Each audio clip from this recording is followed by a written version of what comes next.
See, your mom's got a talk show offer. She's a riot. You guys are like Burns and Oh, wait, hold up. Why you gonna call my mama right? She was a trip. Oh, she was a trip. She was great. My mom was a trip. No. My mom was real. Let me just tell you like that. My mom was real. She was coming from the heart. If you can't respect that, then you shouldn't have been here, all right? I do respect that. Now, can I ask you something? Yeah, please do. I'm gonna step out because my wife speaks different. I think it's very special, and I thought this would be a very special night for my husband.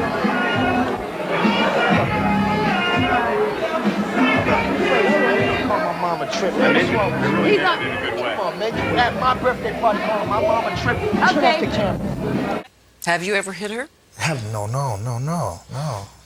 I wouldn't. What is hitting me? Never. I have 4 sisters, 4 aunts, a mother, 2 daughters. I would never raise my hands in any kind of way to them. I love the beauty of woman. And this is mine. No. Tell me about you and drugs. Me and drugs, we're not friends. We're not friends at all. I used to smoke a lot of marijuana, a lot. But marijuana's still in your life. Yeah, because I'm the type of person that I'm a very high strung person. Every now and then, I smoke a joint. Every now and then, It's not an everyday thing. It's maybe every other day. And it's hard because we're rock and rollers, man. That's the life we lived in. Yeah. What about other drugs? No. Yeah, they said learned you about- tested for cocaine. I tested for a substance like cocaine, which can be anything. It could be an aspirin, but it was not cocaine in my system. And this is what I know. Holy Ghost fired out. They would be in such spirit of praise. I think I knew then that it was an infectious thing that God had given me. In the mid-90s, you said, I feel old. Yeah, like I've been through a lifetime of stuff. And that it just wasn't any fun anymore. No, I enjoy what I do. I love to sing, but it's just not fun anymore. Because? People are different in the industry. It's about the money. It's about get it fast. You think you're not tough enough for this business? Oh, I'm tough enough. That was a quick answer. Yeah, I mean, I've lasted this long. You gotta be tough. I didn't even date in my 20s. It was rough. I think I kind of reverted back as I got older and said, well, I'm just gonna party, It was kind of a rebel in me, Whitney dying, crack rehab fails. First of all, let's get one thing straight. Crack is cheap. I make too much money to ever smoke crack. Let's get that straight, okay? We don't do crack. We don't do that. Crack is whack. Is it alcohol? Is it marijuana? Is it cocaine? Is it pills? It has been, at times. All? At times. If you had to name the devil for you, the biggest devil among them? That would be me.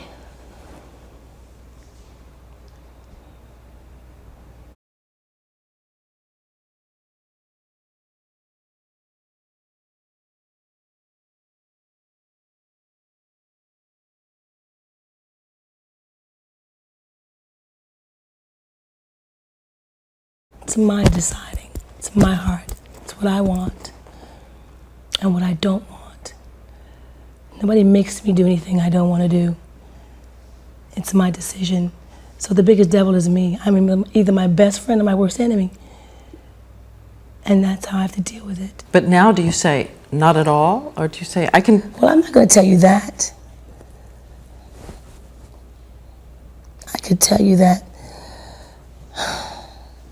I am not self-destructive. I'm not a person who wants to die. I'm a person who has life and wants to live.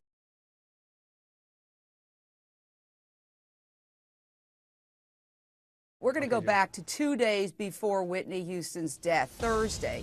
And this was something that was very strange. She crashed an E! News interview. It was a TV interview with singers Brandy and Monica and Whitney's mentor, Clive Davis. And it was a very odd moment. Take a look, and then we're going to analyze it. Did you hear your name? Did you hear it? They've been paying tribute. They've been paying tribute. This is my dad. It's my dad. I'll see you later. I'll see you later on. Mom, come see her. Come say hi to, come say hi to your godfather. Okay? Come say hi to your goddad. Okay, that was daughter Bobbi Christina, who gave Clive Davis a hug at Whitney's urging. I want to go to Ken Baker, E! News chief correspondent, who knows all about what happened here, because it struck me as a little odd that she's wearing sunglasses indoors. Yes, she's a movie star, but and a musician who often do wear sunglasses indoors. But what struck you about this odd interchange?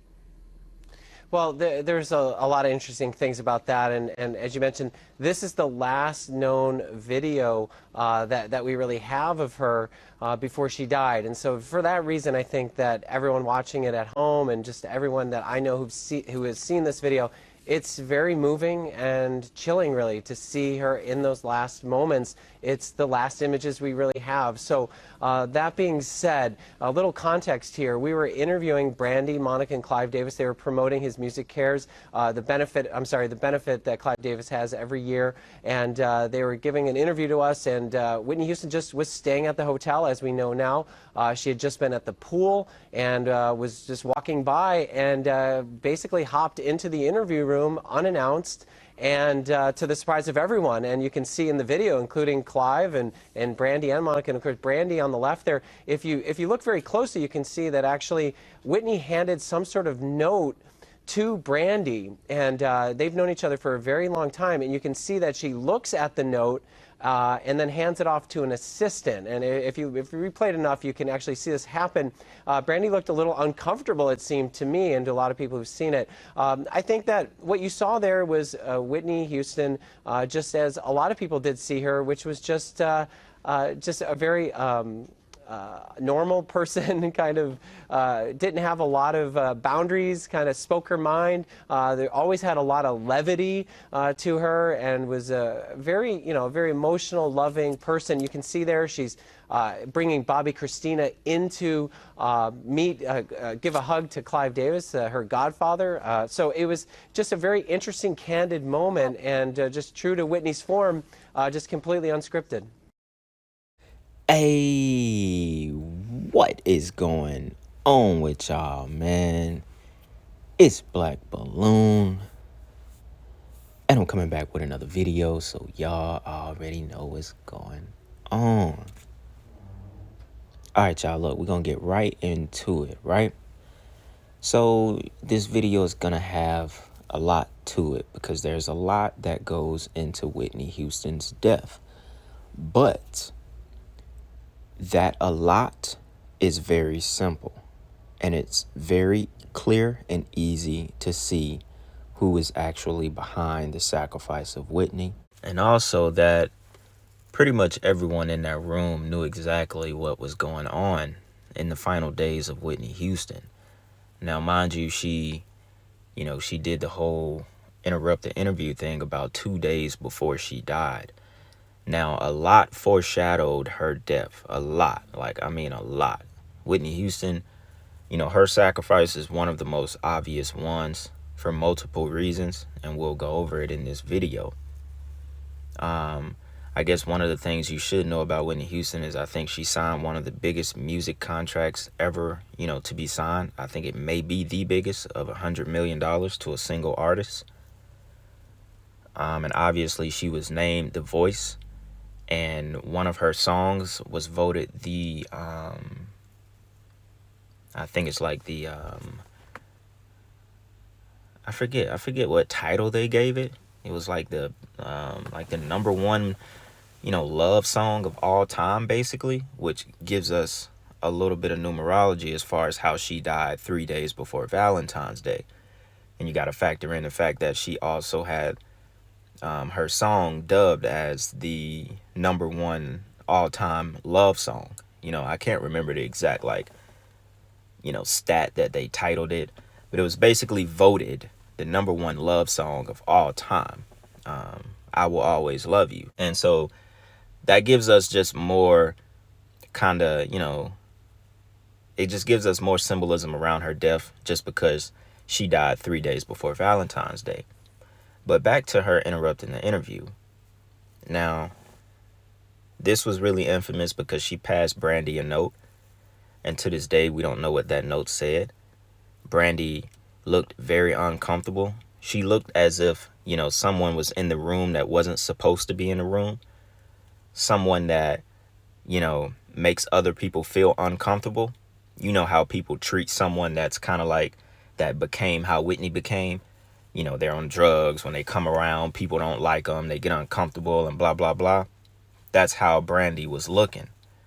Or it could have been the fact that whatever she read on that note made her uncomfortable. Or it could have just been the fact that they thought that she was dead, because clearly she was wet. Now, they said that she had just came from the pool. But a lot of people think that they made an attempt on her life right then and there, and it just didn't work. And that was her coming and interrupting that interview after she almost drowned, to let them know that she was basically still alive. And if you pay attention to when she interrupted the interview, she made Bobbi, her daughter, come and hug Clive so she could disguise giving that note to Brandy. She didn't want Clive to turn his head and see the note that she just gave. So that's why she had Bobbi Kristina come over there and kind of play it off and hug him as if, come hug your goddad. That's what she said. She was really trying to play it off. But a lot foreshadows just from that interview alone, because she was wet. This was 2 days before she actually was found face down in her own tub in a hotel. 2 days before that, in that interview that she interrupted, she was wet. She was supposedly swimming. Now, there's also another article that has been kind of dubbed off the internet. I'm going to see if I can find it, that tells you literally 2 nights. Also, it might have been that same night that she interrupted the interview. Bobbi Kristina was found in a tub in the hotel. This was the first time Bobbi Kristina had a event that was similar to her mom's, where she was found in a tub. And it was her daughter. Just right before, a day before her mom was actually found dead in the tub, little Bobbi Kristina was actually found unresponsive in the tub. That story is hard to find on the internet because she has 2 instances where that happened to her. And I'm talking about Bobbi Kristina. One before her mom died, right before, and then one after her mom died. All right, y'all. I'm actually surprised TMZ still has this article up, because I did find the article where they talk about Whitney Houston's daughter, frighteningly similar incident day before Whitney dies. Now I want y'all to understand something. This is the day before Whitney Houston died, right? Now notice, this article is 2/13/2012. This would have been 2 days after Whitney Houston died that they came out with this story. Now, I'm gonna go ahead and say that a news article did not come out with this story on February 10th. Her daughter almost died the night before she died. Whitney Houston died around 3:30 p.m. on February 11th. Catch that, February 11th. Catch that 3:30. So we already know 3:30 in the middle of the day is the opposite of 3:30 in the middle of the night, which is, that witching hour where most sacrifices take place. But they like to do it at 3:30 in the middle of the day as well. All right. So that was just a little quick numerology. And you also have to remember it was 3 days before Valentine's Day. And it was also about 3 months before that movie Sparkle came out, if I'm not mistaken. So they basically planned her death to have a big payout once she actually died, because you're worth a lot more dead than alive, which we will get into a little bit more when I show the clip from Chaka Khan that most of y'all probably have seen when it comes to Whitney Houston, which I did do this video on my old channel. So all of this stuff maybe except a few things was in that old video, but it's been fun redoing this video because this rabbit hole is deep, especially when it deals with Clive Davis and so on. Right, so just to get to the article real quick. Now, my point about her, this actually happening on the 10th is because I doubt they put this story out before Whitney Houston actually died. I'm pretty sure when Whitney Houston died, they went ahead and decided to put this story out as well. It's kind of like they put clues out to you so you can know that this was a sacrifice. Indeed, this was not a damn coincidence. And it's actually, if you sit here and you think that this wasn't planned, and that Whitney Houston's death wasn't planned, which we're going to get into the death scene and all of that in a second. Just wanted to cover this first. But if you think that this wasn't planned, you are out of your mind. Literally, nothing like this happens in the normal world. Nothing like this happens, bro. The night before Whitney Houston dies, all right? So the day before Whitney Houston was found dead in her bathtub at the Beverly Hilton, her daughter, Bobbi Christina, fell asleep in a bathtub in the exact same hotel. TMZ has learned. Now, they're saying it that they learned and figured this out after Whitney Houston died. That's pretty coincidental, right? That something like this would come out after Whitney Houston died. Said, according to our sources, friends of Bobbi Christina tried knocking on her door repeatedly Friday night, but she didn't answer.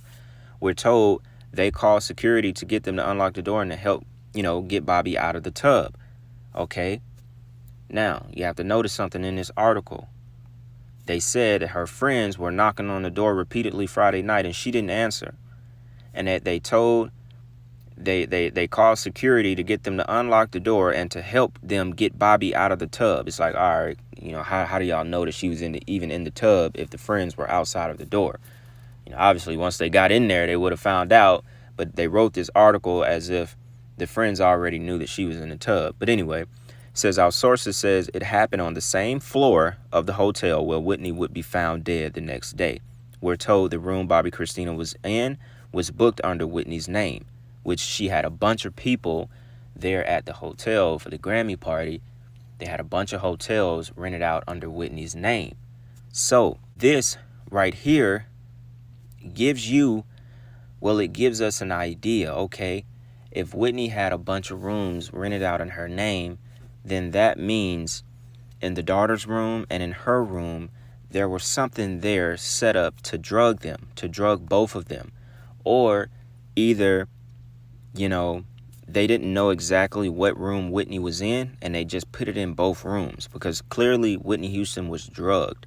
She didn't take drugs and then accidentally drown in a bathtub like they said. They said accidental drowning, heart disease, and drug use or something like that. They were very vague, you know what I'm saying? They said heart disease, but they didn't say anything else. They didn't say she had a heart attack, they didn't say anything. But it was mostly accidental drowning.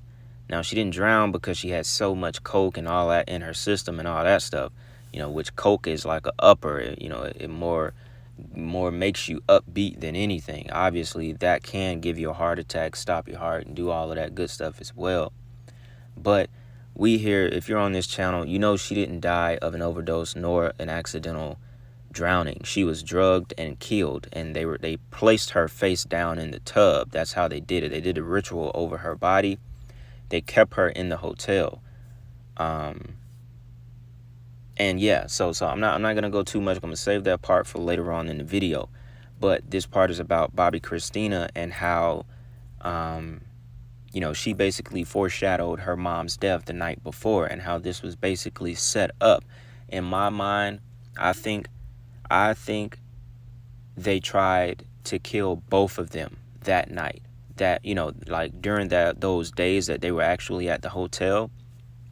Because I don't want to believe that they didn't know what room Whitney was in. So they set up some champagne or something with some super strong drug, that would for surely overdose them and send them into the next lifetime, basically. I don't think they just guessed which room and then they put it in both rooms and hoped that Whitney died. I don't think it was that way. I think they really tried to kill both of them. And it didn't work on Bobbi because she got saved, and it actually worked on Whitney the next night. Because Bobbi Christina, I think, might have been 19 at that time. So she was, you know, she was already on board. She was already, you know, set to be a sacrifice as well, clearly, because there's no other excuse. This doesn't happen in the natural world, people. She literally drowned. She almost drowned the same way that her mom died the next night. We're not talking about one night and then 3 months later her mom dies the same way. No, we're talking about the next night, people. Not even the next night, the next day, in the middle of the day. They said they found her at 3:30. So there's no telling how long she'd already been dead. But that's no coincidence, y'all. The night before, and I'm pretty sure some people didn't even know this about Bobbi Kristina, the night before she was found in the tub the exact same way her mom died that next night. Now, if that's not something, then I don't know what is. But look, at this point, I'm going to stop talking and I'm going to play the clip from Chaka Khan.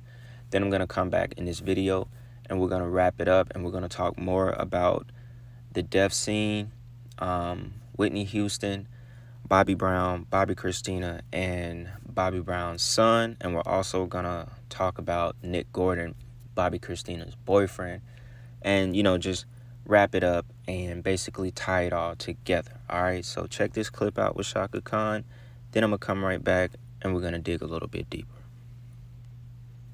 You were, I think, going to go to the Clive Davis party. Yes. It was a surreal event where Whitney's body was still in the hotel, and there was this sort of party where apparently half the room were in tears, the other half were kind of partying. What did you feel about that? I thought that was complete insanity.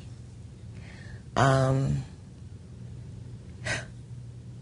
knowing Whitney, I don't believe that she would have said, the show must go on. She was the kind of woman that would say, stop everything. I'm not going to be there. You know, I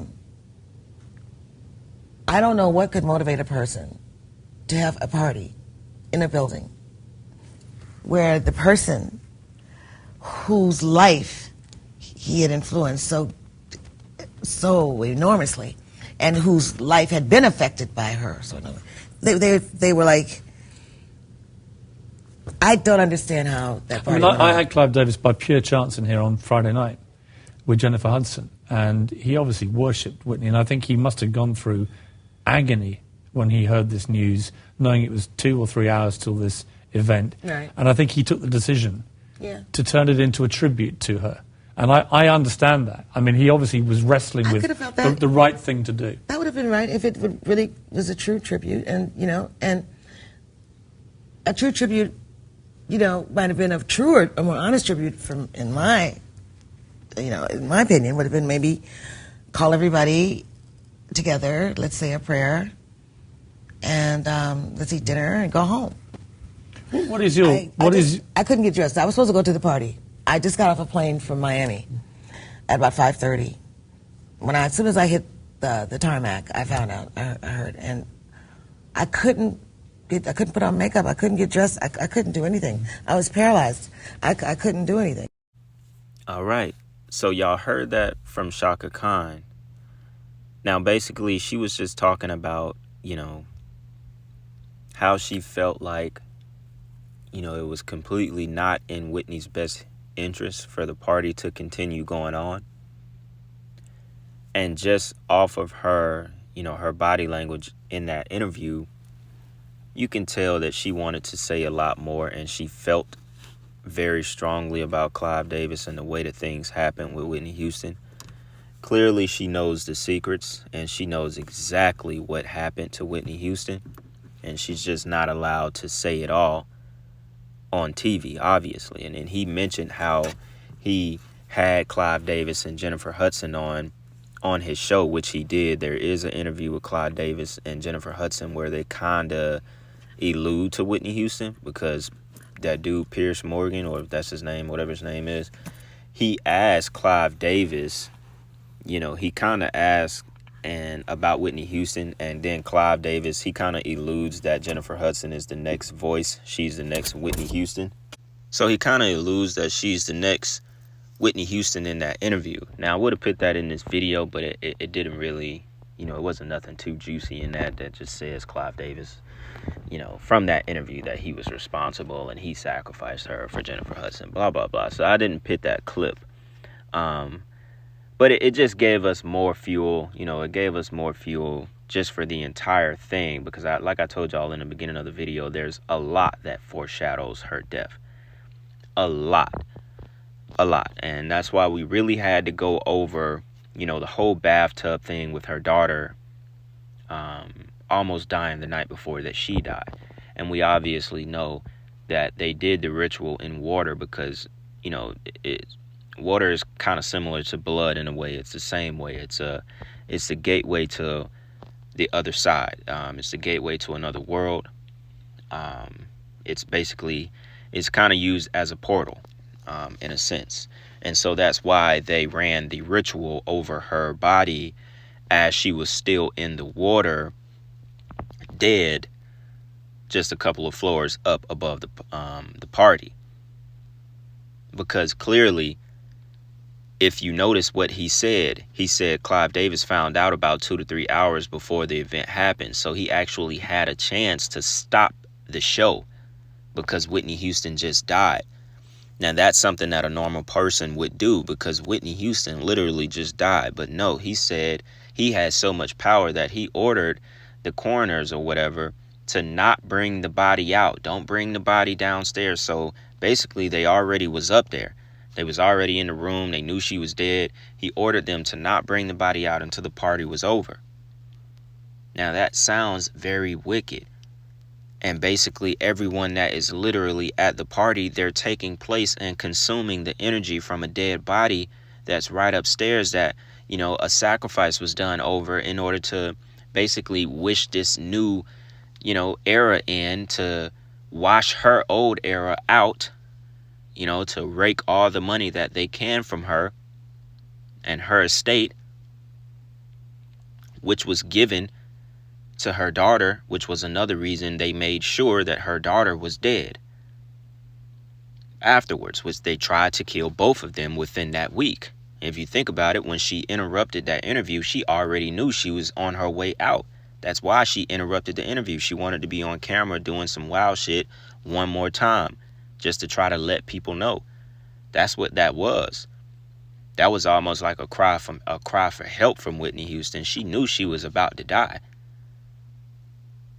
She already knew it at that time. That last video of her, in that video, she knew she was finna die. That's why she was hugging and kissing on Clive that way. That wasn't no, hey, I'm hugging and kissing you because I'm a little high and I'm just interrupting this interview. No, it was a hug and kiss like, I know what y'all got going on. I know what y'all in here, what just happened to me and what's probably about to happen to me. She knew she was finna die. She already knew it. And at the same time, you really, you know, you can't feel bad for Whitney Houston. It sounds bad. It sounds like a horrible story. But she sold out too as well. Y'all got to know this. Because in that interview that she did with Diane Sarr, I swear to you, that was a demon that smiled. That wasn't Whitney Houston that smiled. That was the demon that possessed Whitney Houston. Because to get $100 million deal from Clive Davis, oh yeah, for sure, you a demon yourself. Because she literally asked her, she said, you know, what is your biggest demon? And she smiled, she smirked. That was a smirk. That was a demon smirk. That wasn't no smile. That wasn't a human smile. That was a smirk. It was a really evil, demonic smirk. And I have the eyes to see right through it that was the demon responding. No joke. But anyways, y'all, this part, I wanted to use this really quick, you know, just to kind of go over everyone that died around this, right? And now here, this is from the article itself. Y'all can see that I wasn't making it up. It was accidental drowning, heart disease, and cocaine use was the official cause of death. And also an open bottle of champagne and a spoon containing a white crystal-like substance along with a rolled-up piece of white paper was spotted near her body. Basically all the things to make you think that she overdosed. And, you know, didn't die any other way, right? So, moving on. Whitney Houston died in 2012. And now we get down to Bobbi Christina. her death. Her daughter, right? So it says Bobbi Kristina was 14 when her parents divorced. If I'm not mistaken, I think they divorced in 2007. It says when the singer died in February 2012, Bobbi was named the sole beneficiary of her mother's estate, which to me is another reason why they also killed Bobbi Kristina. And it says, but Bobbi caused controversy when she announced her engagement to Nick Gordon, a man she previously considered to be her big brother. So, it says the 22-year-old died in July 2015 after being found unconscious in a bathtub in her Atlanta home 6 months before. So it says her death was an eerie repeat of her mother's death. It says Nick and guests were at the home when she was found unconscious. All right, so y'all remember back in the video, I had said she had 2 instances where she was found in the bathtub. It was the one where she was found the night before her mom died. And then she also had another one as well. And that's the one this article is talking about, where it says a 22-year-old died in July 2015 after being found unconscious in a bathtub in her Atlanta home 6 months before. So that's 2 times that she was found unconscious in a bathtub. The one time when she was 19, when her mom died 3 years ago, and then 3 years later exactly, she's found in a bathtub unconscious, and then she dies 6 months later. So we have to think about that, y'all. You have to know that this is not coincidental, bro. I'm actually tired of saying it. This was set up by the industry. Clive Davis and all of that, they marked Whitney, her daughter, anything that was associated with them, they were marked for death. I have no idea why Bobby Brown is still alive. I don't know. It's not me saying that, oh, he should be dead, I want him dead. It's not that. I just don't know how Bobby Brown is the one that's still living. Because everyone else is dead. It's like, what has Bobby done in order for him to still be living? He must have done some shit. Because Whitney is dead. Her daughter is dead. Even Bobby Brown Jr. is dead. He just died. I had did a video on him on the channel right before it got deleted. Well, not like right before, but, I did a video on him back when this happened. And this was 5 years after Bobby went. Then he was found dead in his home of an overdose of, I think, fentanyl. It was like, they said, a deadly mix of alcohol, cocaine, and fentanyl. Bobby Brown Jr. was 28 at that time. So it's like, how is Bobby Brown Sr., how is he still alive? Even Nick Gordon is dead, y'all. Everybody is dead. Whitney, Bobby, Nick, the Bobby Brown's son. Like, they're all dead, bro. And supposedly Nick dies of a heroin overdose. All right, y'all. Now, for the last thing we're going to go over in this video, we won't make this part too long. I just wanted to read y'all an article that some people might have missed or might not have seen when just, going over videos or researching Whitney Houston's death, right? Now, the article doesn't come from any big outlets. I think there was one that was from a site that you had to register in order to continue reading, but it doesn't really say anything. So as you can see by the title, it says Whitney Houston and Michael Jackson used the same pharmacy, which was Mickey Fine's in Los Angeles. The website says Pharmacy and a Grill. So I'm not really sure what that is, but I don't know if that's whatever. So it says prescription drugs found in Whitney Houston's hotel room revealed that the late singer bought some of her drugs from the same pharmacy that was under investigation for overselling to Michael Jackson. Then also says Mickey Fine's in West Hollywood was raided in 2009 on evidence of improper dispensing of controlled substances used in relation to the death of Michael Jackson. In 2007, the owners of the pharmacy sued Jackson for non-payment of more than $100,000 for prescription drugs. Prescription drugs found in Whitney's hotel suite included ibuprofen, Xanax, Midol, and others, or Xanan, or whatever they're trying to say that is. But TMZ is reporting that Whitney's prescription were filled at Mickey Fine's. And so it pretty much lets you know that these people, they go to the same places. They have the same doctors. They're getting prescribed drugs from the same places. So it lets you know it's the industry. It's just like another example of how everybody in the industry rotates all of the same girls and the same guys. It's the same thing. They go to the same doctors. They see the same people. It's all one system. Why would they have Whitney Houston going to anybody else that where it's not controlled, So it makes perfect sense that she had her drugs prescribed from the same place that Michael Jackson was getting his prescribed, and they both, kind of had similar demises, as far as just everything just going on the end, everything just ending almost in the worst way, sort of, All right, y'all. So that pretty much wraps up the video, because Whitney Houston's death was, to me, deeply rooted in the occult. From every single thing that happened, it was all done to, in a way, gain, profit from her dying, to have total control of her entire estate. Because once Bobbi Kristina died, I'm pretty sure it went right back to Clive or the label or whoever, who knows. They raked in hella money after she died. Even, I think, iTunes, they doubled the price of all of her albums literally the next day after she died. So this was all planned to a T, y'all.